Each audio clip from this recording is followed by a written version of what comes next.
beautiful day with me, Master Hans Kua. At ito po ang horoscope for today, Tuesday, May 27, para sa mga pinanganak ng Year of the Rat.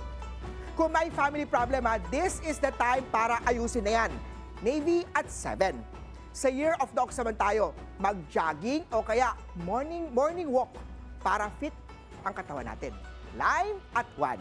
Sa Year of the Tiger naman, personal development is the key para good performance sa trabaho. Orange at 6. Sa mga Year of the Rabbit naman, magplano ng negosyo na suwak ngayong summer. White at 5. Kay Year of the Dragon, huwag abusuhin ang katawan. Take it slow. 9 at 9. Kay Year of the Snake naman tayo, huwag matakot humingi ng tulong kung kinakailangan sa trabaho. Purple at 4.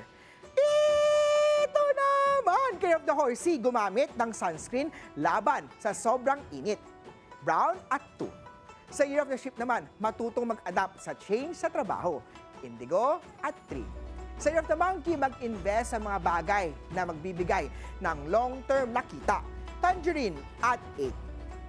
Kay Year of the Rooster naman tayo, ang garnet stone para bracelet para sa success sa business. Mustard at 7. Sa Year of the Dog, easy lang sa trabaho. Magpahinga kung kinakailangan. Red at 1. At sa Year of the Pig naman, magpalakas at mag-exercise. Pink at 6. Ako po, si Master Hans Kua. Paalala lang, ito po ay patnubay lamang. Ang tunay na swerte ay nagsisimula sa pagiging totoo.